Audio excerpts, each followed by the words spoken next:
Hey everyone, thank you so much for joining the Behind Company Lines podcast. Today we have Ethan Castro, CTO of Edge Sound Research, a future driven by deep tech research, introducing the Resin X, the world's first embodied audio system that reliably combines audible, tactile, and haptic audio all in one powerful system. Ethan, thank you so much for joining the episode. I'm so excited to chat with you and get to know your background, your experience and expertise in sound. And I think a lot of us kind of take that for granted within audio systems and how, the difference of performance really, I think, impacts the quality of whether it's a service or entertainment. So many different things that I think we take for granted with sound. And so I'm excited to learn about yourself and get to know you. But before we get into all that with Edge Sound Research, what were you doing before you started the company? That's a good question. Yeah. Sound is really taken for granted, surprisingly. Even though it's one of those things where it's like, if it's off, it's off. But yeah, everyone doesn't care about it until it's wrong. It's one of those. But beforehand, right now I'm in my new studio. We just moved, so we're in the middle with a whole bunch of boxes, all almost set up that we're getting set up on here to do research. But I really came from the music industry. My master's is in music industry administration. My undergrad, I was coming out to LA all the time. To do different various projects here and there. I worked with Disney on a couple of the different live to orchestra projects, orchestra live to screen.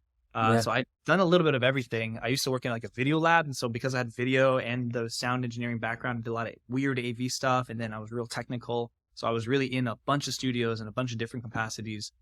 Most normally just in the nerd capacity was definitely my vibe right there, Yeah. And it just meant that I got to do a whole bunch of different things, got to see a whole bunch of different studios and really understand kind of the issues and things that were plaguing really high end studios and really small end studios, homies and people that I knew kind of around the area. And so that's really what I did before I came to UC Riverside, that's down here in Southern California, and I started doing my Ph.D. My Ph.D. was in music. But then I had this wealth of information of what I gathered from the music industry or just the sound industry and the entertainment industry. And so I started bringing some of that in, saying, hey, one of the biggest things that's a problem is that, we're spending so much money on these big speakers. And I kind of knew from my background as a hard of hearing musician, I was born hard of hearing and still super into music. And the only way I was able to keep up with people in the audio industry was by touching speakers in order to get information directly to my fingertips, because every studio is different. Studio A is different. Within the same studio, each room is different. The musicians have a different sensation when they go into the performance concert hall.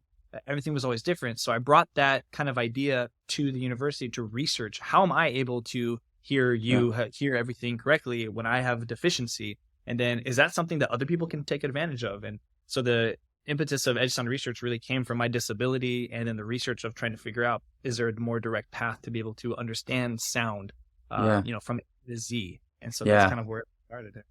Well, in regards to, you're talking about, there's a lot of this new technology and a lot of these stereo systems that are upgraded and such, but I feel like that's not at the root of the issue when you hear a conjunction of sound that isn't necessarily, I guess, doesn't necessarily harmonically go together. I think about different songs I listen to or different the movies and things like that. And I think when they do it well, it resonates so intrinsically, and it's almost like a visceral experience.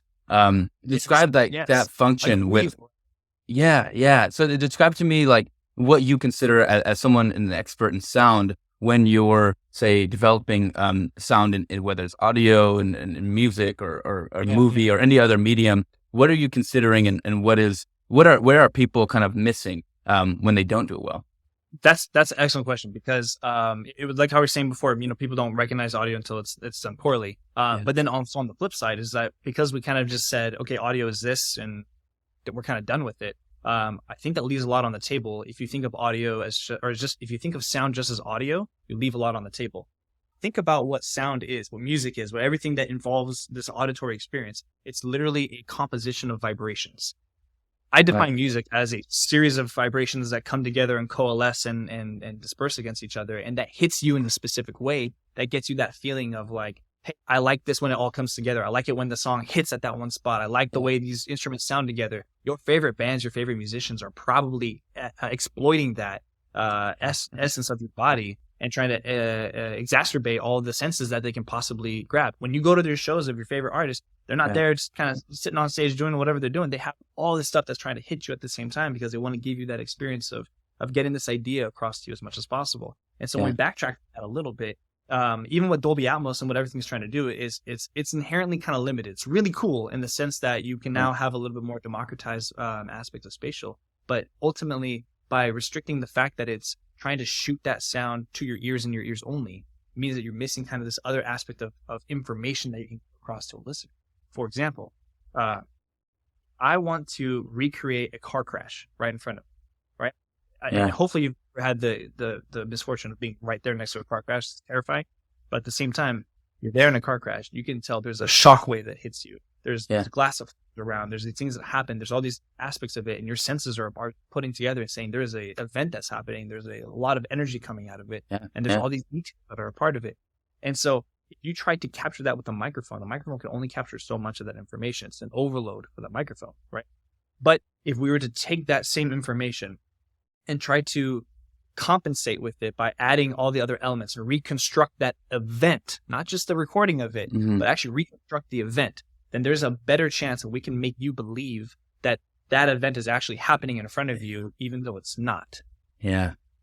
And that's the crazy thing that blows my mind. If you start thinking of sound not as audio, but as the collection of vibrations that we can generate to be able to interact with the body. And what tools are you using to achieve that experience? Yeah. So the Resonex that is kind of the company's main product here is, and let me see if I can take you on a little tour around here.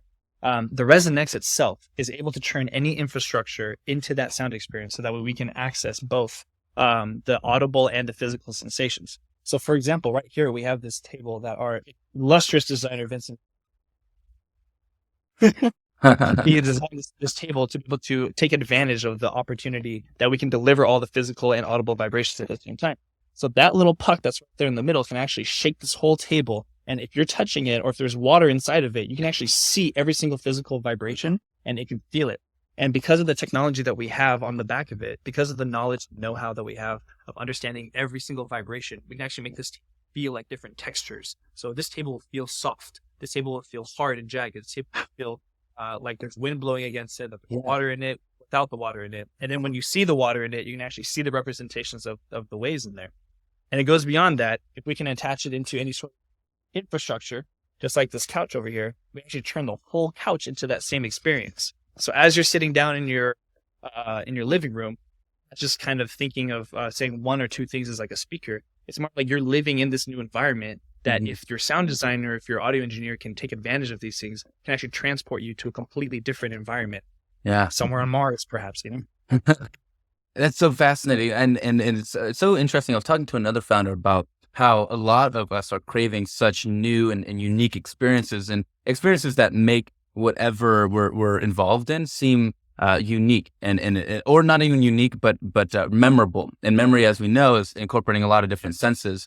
And what was the big driver recently? Is there some kind of catalyst that you've seen in the market where people are really craving these experiences? Obviously, we think about COVID, but I think that's short-sighted in the sense that we maybe as humans have been creating or craving this kind of experience long-term. What have you seen as a catalyst to drive this type of, I guess, disruption of technology?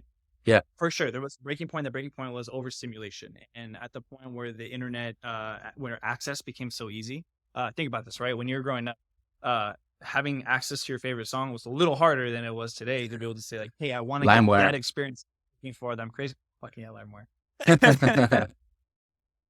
But you know, it was difficult, but even before the LimeWire, before the Napster days, like you go to a store and actually buy out the thing, have the material, have the technology to be able to go and reproduce that experience. And so if you want to see that band or that experience that you're looking for, you had to go out of your way to get that. Today, you can pop it up on your phone right now and just be able to get that experience, and at least the memory that you have will be able to fill in the gaps of what the phone speaker is unable to be able to reproduce. And so at least there's a little bit of that system. There's a lot of memory that takes and fills in the amygdala of your brain or something like that, kind of fills in the gaps.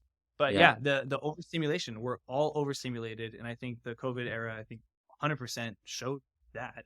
And so now everyone's looking at to say, what's different? How can I access, how can I be different from the consumers? Because my big powerful song is going to be the same as your big powerful song.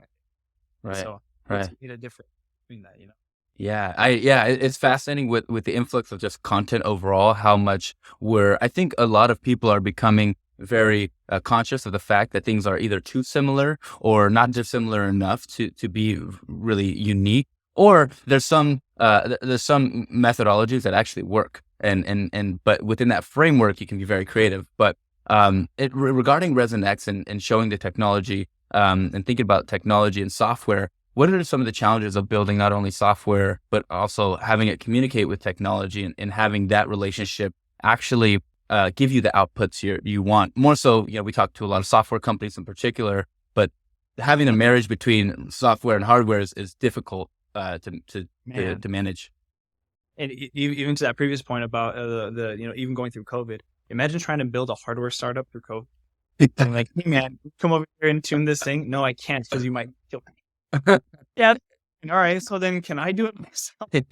No, I'm not trained in electrical engineering or software engineering. So we had to be really creative about how we could get, I had to send microphones to the hardware guys and say, all right, set up this microphone. And then thankfully we were working on technology from the studio side of things to be able to do audio over IP. So like right before that became kind of a known thing. Audio over IP is basically when you're sending uncompressed audio directly to another computer instead of going through Zoom server and then you downloading that stream, which would be kind of like an approximation of it. And there's a little bit of latency.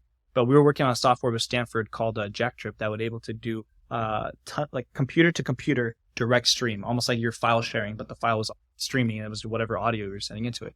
And so that means you can do uncompressed, high quality audio, as many channels as you want directly to the computer. It took a lot of bandwidth.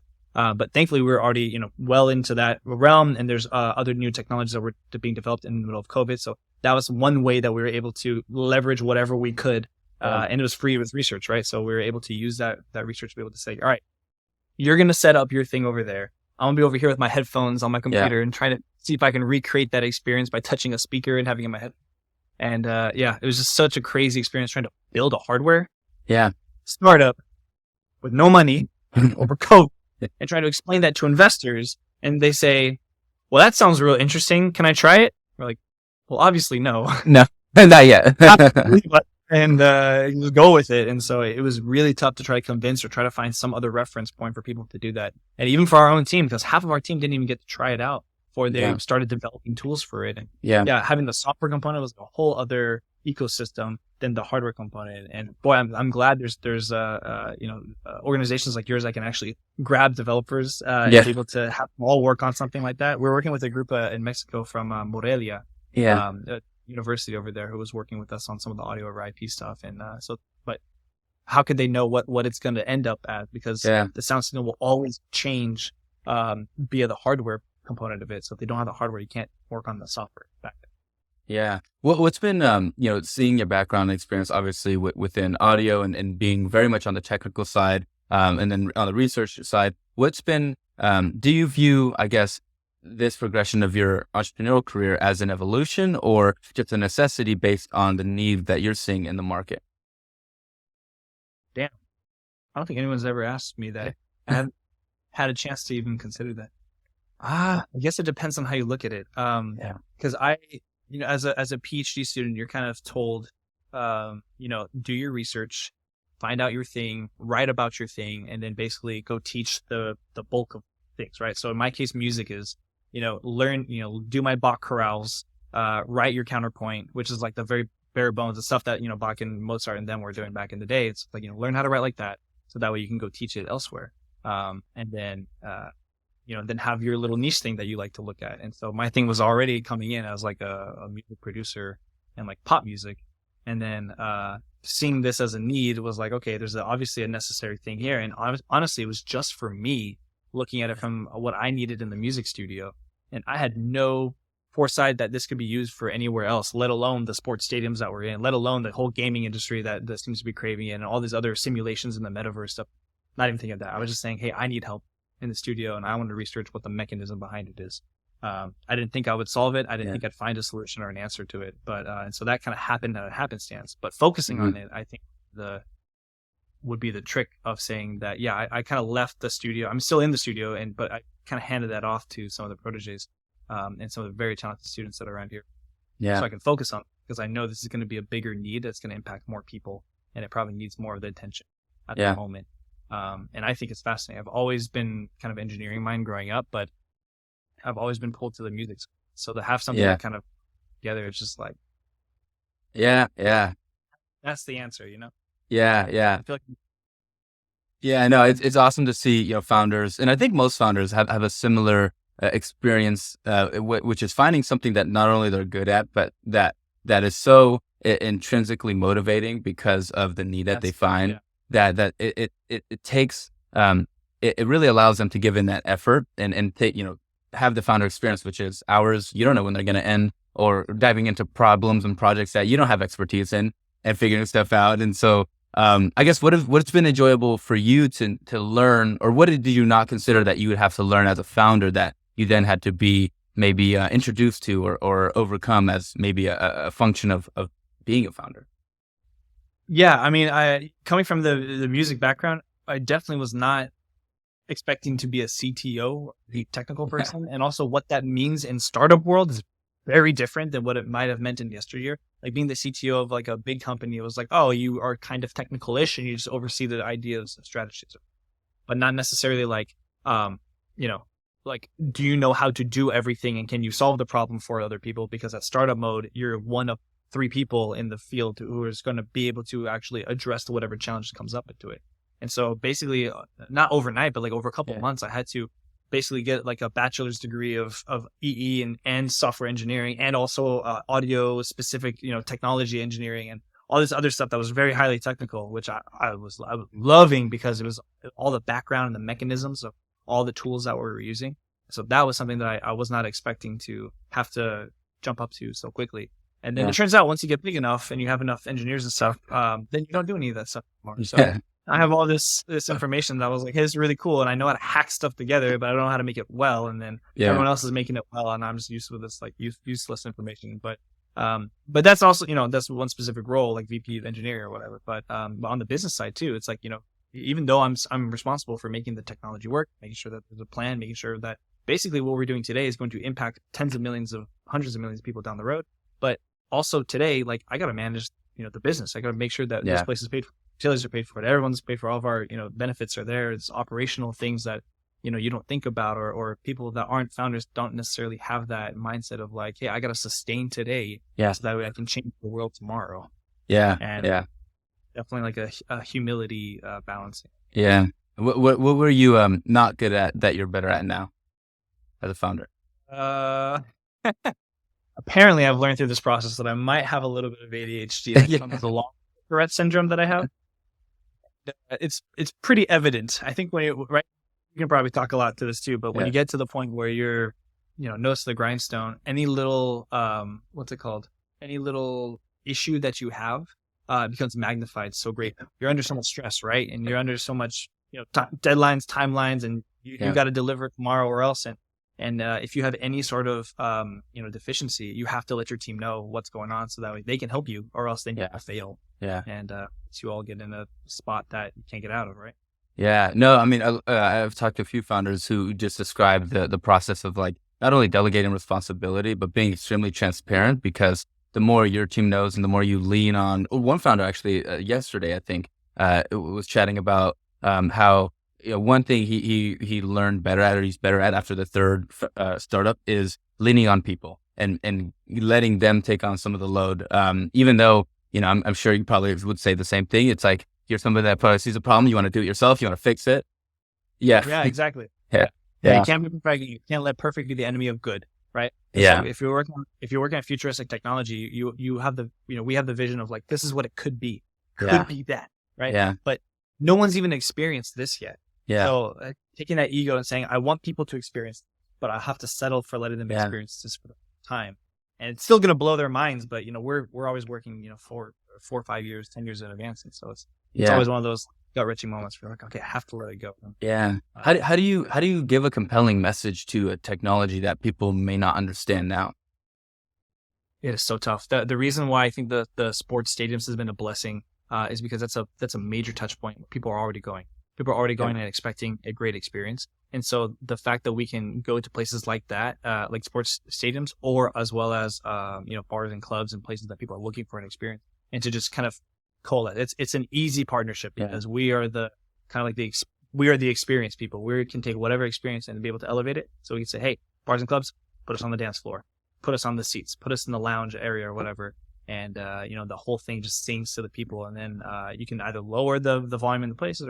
So it's a perfect little marriage between the two of them. And that allows us to get people a touch point of realizing, sound is entering my body in a different way. It's an educational point. So that then when they see it elsewhere, then when we have it elsewhere, then they can recognize, I can expect that experience from this name, from the ResonX name, from whatever we're doing. And throughout COVID, we very much realized that having experiential technologies and people not trying them, how would you know what VR is if you've never tried it, right? How would you know what this tactile glove or tactile suit is if you've never tried the tactile experience, So it's definitely one of those things where you got to try it to believe it. Otherwise, it just sounds like we're screaming bruja, witch magic over here. Outside, take some herbs, and all of a sudden now you believe you're somewhere else. Like, what are you talking about? Yeah. No, it's funny because just describing it, I like to ask that question because I was talking to another founder who was working with blockchain technology and describing it in a way that's not necessarily used for like crops. And he had to reference the what's his name? The guy who did the Fourth Dimension video. I don't know if you're familiar with that. He pretty much described the Fourth Dimension. It's an old what's his name? If I remember it, I'll send you the video. But essentially describes it in a way that you can really see that in the essence of what you know now, there is something you don't know, but you can see the shadow of what you know, and that kind of if you make that connection, you can see the presence of something that is maybe theoretical, but also could be real in reality. But shifting off that, tell us a little bit about the traction with ResonX. Getting into dimensionality and multimodality, multidimensionality. That's a whole nother podcast. But yeah, tell us a little bit about the traction. Tell us, where the technology is now, who's using it, what are the partnerships you've built, what are you excited about, not only from this year's partnerships, but also what you're excited about in the new year.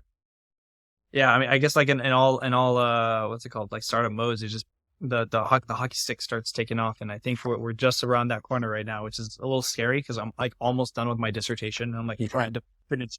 Like, I was up to like 3 a.m. I'm like, okay, this is the only time I have to like write my dissertation, and then burning midnight oil, and then trying to work all day with the company. But I think the most exciting with the things we've done so far. So we got into the Minnesota Twins Techstars Accelerator last February. And that's where we went into the stadium. And so they challenged us to make a mobile lounge that we can put anywhere around the facility. And the fact that baseball, America's oldest pastime, is like, how can we make this as the newest thing possible? It's just amazing. The fact that the Twins were the ones that is like just epic. So great job for them. And big shout out to Chris Isles over there who's pushing that through. But basically, we're able to take the mics at home plate. And so anytime there's a crack at the top of the mitt, you can feel that through your body. So it's like you're standing at home plate. But you can be up in the nosebleeds and feel like you're standing at home plate. So it's like the most epic thing of like a sporting event. It was just crazy. Yeah. So that was our very first deployment, which was like the most nerve-wracking thing. I was like, what if it doesn't work? What if it breaks down? What if we're going to go back to the music? And then, so that was exciting. And that was definitely the blueprint of like, okay, this is possible. We can do it. It'll survive and everything. And so then we started opening it up. And so then we went into a speakeasy that's also over there, a really nice VIP speakeasy down in Minneapolis as well.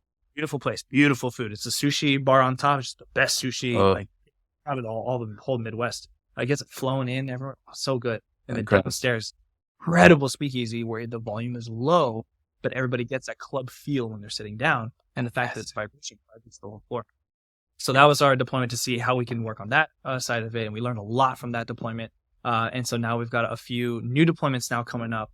I don't know if I can say exactly what it is, but one is definitely in the hospitality chain with something that's definitely involved in the. I can say that it's in the Hard Rock Empire, but it's on the hospitality side of it. So I'm super excited to see to be able to announce that. I think when that's coming through, it definitely makes so much sense. Organization so involved with music. That says like, how can we take the guest music experience to the next level? And super cool. Yeah, super excited about that one. And then another one is hopefully there's a few things in the iron right now. One of them was with hockey, which also, since hockey arenas are also basketball arenas, so we can do hockey, basketball on the same one. So that's pretty cool. And we have like I said, a conversation tomorrow with the NBA. Tomorrow this is December, so we'll see what comes out of it. But yeah, talking with them to be able to do something here in LA, perchance maybe somewhere in the crypto arena. And be able to do the same thing, having the hockey NBA is a really good thing because, we can basically do two sports for one. And then with our technology, we can be able to tune back. So that's just coming up right now. And in January, we have, we're going to CES. We have a whole series of shows that are coming up. And this whole time, honestly, I'm excited to be working on technology with some of like the industry's greats, like the people that were working on the original surround sound format. Our advisors, people that are working on these crazy types of like musical interfaces are on our team, and all sorts of different people that are just really, people I used to look up to a long time ago, or people I didn't even know that I needed to look up to, that were responsible for the technologies that you and I have enjoyed for the last 3 decades, are the people that are helping us, carefully orchestrate this introduction into the industry. So incredible. I think this is scratching the surface. There's so much red tape around some of this stuff. I'm so excited for these things that are coming up, and those are just the ones that are just sooner rather than later. I love that. And I would like to ask this question to get kind of where your perspective or where your mind is.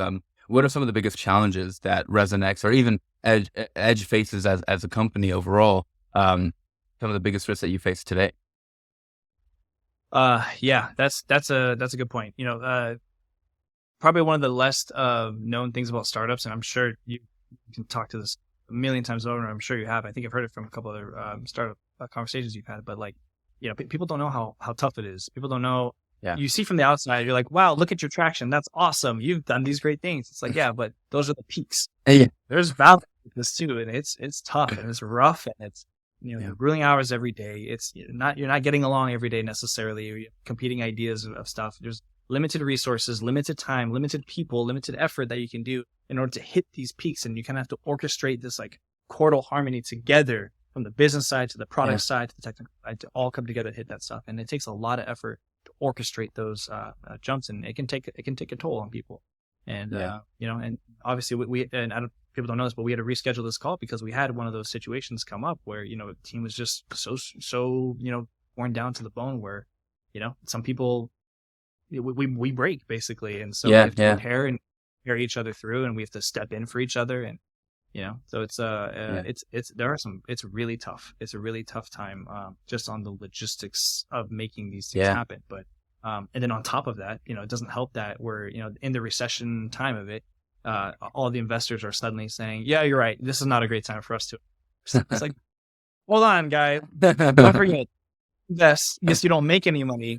But if we don't receive the investment that we were, on track of getting from you, we literally cease to exist. Right. Yeah. And it's a very different power discrepancy between the investors who are like, yeah, it's going to be rough on me if I invest, now, versus like it's life or death for us if we don't invest now. Right. And we're building up this whole time. We're having these conversations and everything's leading towards it. And you're like, but the market's a little scary. I don't want to do it. It's like, literally yanking a lifeline away from not just us, but all. That from a bunch of our friends and startup, that's a scary time to be in too. And people are selling their companies for, not pennies on the dollar, but for basically pennies on the dollar relative to what they're worth, just to try to survive this time. And it's like, man, this is, in the long scheme of things, it's not going to be fair, but it's what they had to do to survive today, so they could the world. Yeah. One thing we discussed before the show is the experience of having a co-founder relationship. So one question I have for you, for all the other co-founders out there who are sharing responsibilities and sharing, I'm sure the mission, the vision. What are some tips or advice that you would give to maintain, a strong, solid, and co-founder relationship that's in line to maintain kind of the trajectory? Man, yeah, it's like how to have a successful relationship. Being married separately helps because you learn how to, like live with somebody and coalesce with somebody. And depending on what your objective is with a startup, right? Some startups are designed to say, hey, I'm gonna take advantage of this opportunity in the ecosystem. exploit it and sell it, right? And then that's a objective with the easy exit, right? That's a thing. But the way that we have it set up is a little different, where we're kind of aiming for the long run because we see that there's value in how to introduce this in stages and waves. So we've got like a nice 10-year cycle going on. So we almost had to approach each other as if we were about to be married, because we're pretty much going to be together for 10 years. And so we had to know everything about each other, the good, the bad, the ugly, and then respect it. And that was the thing, early on when you kind of start getting your fights or whatever, some you may feel respected, you have to pick up, you have to express it. And then I found that a lot of that relationship building on the business side helped in my relationship and my wife, because then we started being able to communicate. And then because of that daily communication, I was able to learn things that I could bring back to this one. So learning how to build these kind of lifelong-esque relationships, I think help respect and demand respect, and also appreciate all the nuances of the other person. And so for us, planning for the long game, in order to have a successful foundation, we had to get down to the nitty-gritty of who we were, who the other person was, and what makes them tick, and what are they about, and spend more time to get to know them, because you have to know who you're getting in bed with, right? If you have some dark thing in the side that you're just like, it's fine, but they're really good at business, it's like, hey, that is the thing that's going to eat your butt. Doesn't matter how good they are, they're going to do one little thing that they're going to swoop in and it'll hit you from blindside. So I guess it's get really know who you're going in the process, and it's a daily process. You have to also spend time continually every day to get to know them more and get to know your partner. 100%. If everything goes well, what's the long-term vision? Scary. A little bit ago, we kind of hit a milestone of technology that we realized that, the whole idea of the matrix, where it's like you can plug in, you can envision you're somewhere else. A couple months ago, we kind of hit a technical milestone that showed that on our trajectory here, that might be an actual outcome of some of the stuff that we're doing. And so we kind of took a pause and said, hey, hold on a second. If we do achieve this, there's a chance that people will forget that they're in the real world, because there's so many sensory elements that we're researching and looking at exploiting here, that we could actually, if we didn't have an ethical mindset about what we're building, we could actually get people trapped or not want to leave this virtual world that we're able to create with. And so we had a very sit-down conversation, a very real conversation of like, should we even do this? Is this a technology we should bring into the world? Ultimately, we said, if we don't do it, some other asshole or some research or some terrible company that is meta-tacular down the road might do it anyway, given that some of the researchers are on their team. We beat them to the punch and we figured it out. They might figure it out later down the line and not care if people get stuck or not. And the fact that at least we care, that I think is at least something we're cognizant of. And so definitely keeping that in mind as we go along. But ultimately, we're looking at a world, things go right here. The world that you exist in is completely embedded, that you don't have a speaker system, but really just everything around you just logically makes sense to be able to recreate whatever you're observing in the visual environment. So computer speaker will just be the thing that is whatever's on your screen. So if you have a video of a cat on your screen, you should actually be able to like touch your screen and actually just pet the cat, and it would feel like there's a cat in front of you for all intents and purposes. And then on the personal side of it, you should actually be able to just wear your clothing and be able to be transported into a new world, because your clothing will actually just be able to deliver all those vibrations of the whatever world we're building for you onto your skin. Incredible. It reminds me of when you say doing it in a way that's less beneficial to people. I'm not sure if you're a Batman fan, but there's a Batman Beyond villain named Shriek, and essentially he's created the world through sound, where people get addicted to the sensation of knowing, or having this alternate reality that feels so viscerally real. And so that obviously scares me, but I'm happy that you have a more holistic perspective. I gotta check in on. Yeah. I'll send you I'll send you the clip, but I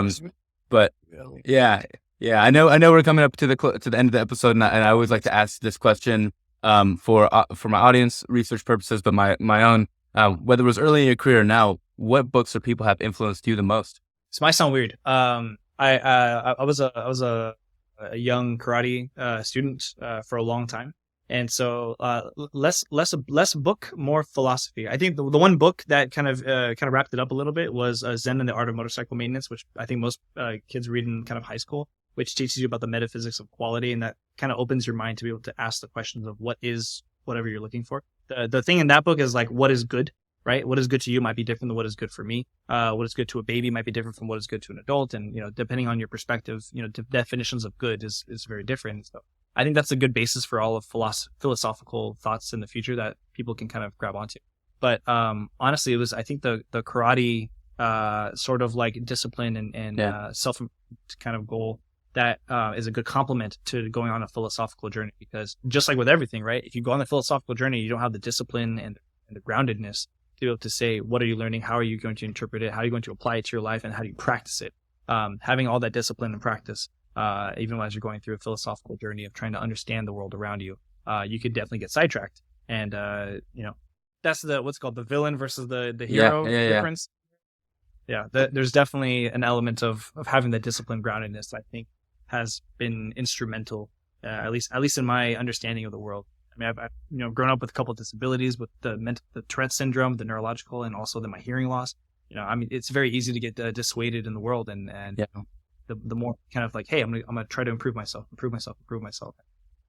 Then you start learning these things about yourself, about the world, and you can make new technologies. Yeah, it's incredible. Yeah, Ethan, I've had such a great time learning about not only your background, your experience, what you're building, and I'm sure we could go probably. And we haven't even touched into music, and I'm a huge music buff. I love it so much, and I won't bore our audience with that. We'll have to do that in person. But I'd always like to give my guests the last little bit to give us your plugs. Tell us where we can find you. Tell us where we can be a part of the technology. What are your LinkedIns, your websites, your Twitters? Let us know where we can be a part of the mission and even get involved. Yeah, we say, come join the sonic revolution. And it really is. We're changing every single thing you see around you that has any sort of sound emitting thing. We're probably going to be touching it at some point in the next 10 years. So yeah, come be a part of the journey. Help us figure it out. edgesoundresearch.com. That's edgesoundresearch.com. And then all of our socials are Instagram, Edge Sound Research, Facebook, Edge Sound Research. Twitter is the only weird one because it doesn't fit Edge Sound Research in it. So it's like official_ESR. Don't worry about it. Just hit us up on Instagram, and then you'll see all of our links.